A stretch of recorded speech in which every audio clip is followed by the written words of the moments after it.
Today's topic, the danger of holding things in.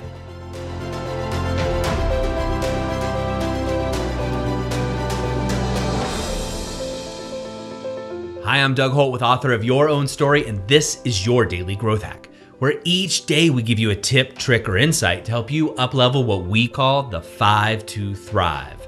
That is your mind, your body, your soul, your relationships, and your business. As a young entrepreneur, I thought it was my job to really be the example of stoicism, right? To be the example to my staff and to my team and to the rest of the professional world of how controlled I was. And so the way I would do it is by putting a mask on. And we all put masks on at times, right? And over time, we learn to shed those more often. But back then, I was a young entrepreneur, a young business owner on State Street in downtown Santa Barbara, California, the youngest business owner at that time. And so when I was there, I would really bottle everything in and make everything's great and tell everybody things were fine and try to take care of everybody. And what would happen is I would get so built up that I would go around and I would just explode. And obviously, just like everybody, I would only explode on the people that were closest to me. I would only let them see that side.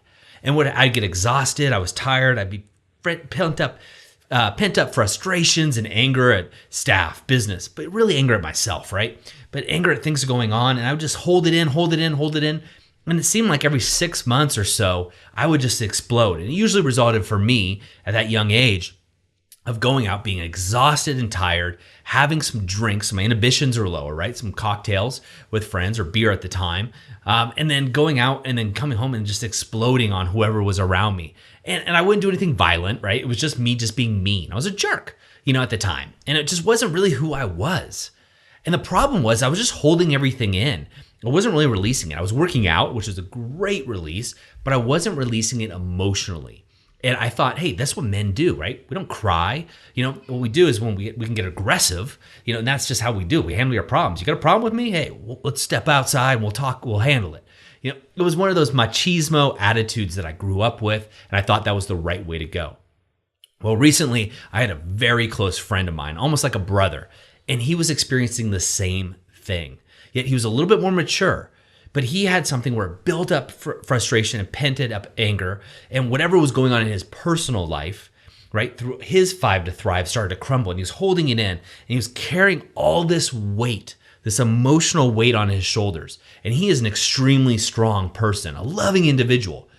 But one night, he exploded, had too much to drink, as happens with some people, and then all of a sudden just let his world and started burning it down, started crumbling. Now, not literally burning it, but started going after people aggressively, right? And did this through different mediums, not physically, but different mediums. And we've all done this, right? In different ways where we have pent up frustrations or anger, right? Maybe you do it in your body, right? Maybe what you do is you hold these emotions in, you're not releasing them, and then you walk to the cupboard and you eat a cookie. Well, not a cookie, right? We eat a bag of cookies, right? We eat the whole thing, or chips or containers. Give me the nachos, give me the pizza, give me the cookies, and you just start shoving your face. And before you know it, next thing you know, you feel sick. And worse is you feel horrible about yourself. Or maybe it's in the area of business, right? Maybe you're just like, yes, sir, no problem. I'll get it done. Yep, you're talking to your clients, you're talking to your staff. Or maybe you're not a business owner, you're talking to your boss. Sure, I'll get it done. Sure, I'll work weekends. Sure, I'll work later. And you hold it in, and eventually you just throw everything out and you say, forget this, I'm out of here, right? You burn your clients out and you tell them off. You tell your staff or your boss off. You just don't show up one day and you burn it down. And the reason we do this is because we haven't slowly released. We're holding all this pent up emotion that can show up in physical injuries, by the way, without releasing it. Okay, so how do we do this constructively? Well, the first thing to do is start by journaling, right? Journaling is an easy and quick way of doing things, right? Journaling allows us to express ourselves and get our ideas out. It's a great way to better yourself too, but it allows you to put things down. Pen to paper actually is the best way to do it. There's a kinesthetic response to actually writing things down. So journaling. I also recommend meditation, or at least sitting still. Now, meditation for some of us, and I do what's called a walking meditation as part of my practice, is going outside in nature. That really clears my mind and allows me to release emotion, right? It just fills me up with clean air. Now, talking out with people. I've gotten to the age where I'm mature enough to realize that real men Real strong men actually do cry. Real strong men explain their emotions because they're not scared of them, right? I realized that all the things that I was told, I was scared what people would think of me. What would people think of me if I said no? What would people think of me if I cried? What would people think of me if I was emotional, right? And not just emotions of aggression and calmness, but other emotions that are expressed across the rainbow of spectrum of emotions that we as human beings possess. And as I've done that and become more open and vulnerable, what's happened around me wasn't people shunning or judging me. It was actually people coming forward and talking to me, especially men. And now at this stage of my life, husbands, business owners telling me, wow, I don't hear people talk about that, Doug, or here's what's going on for me, right? And then I just didn't know anybody else was talking about it or experiencing it as well.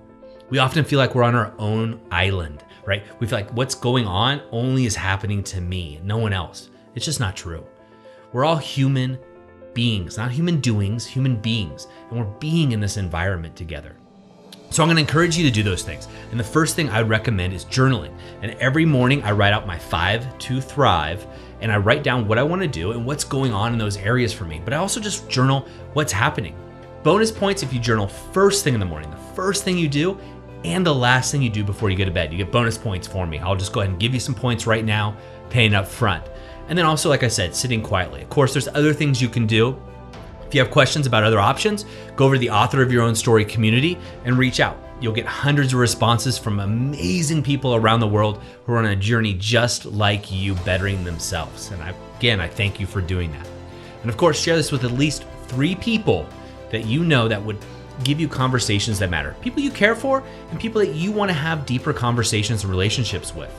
And last but not least, go out and inspire somebody simply by being the author of your own story. I'll see you tomorrow. I hope you enjoyed today's Daily Growth Hacks. Please put your comments right down below and remember to click subscribe. This way we can ensure that we're delivering these daily growth hacks right to you each and every day. On behalf of the whole team here, remember, go out and be the author of your own story.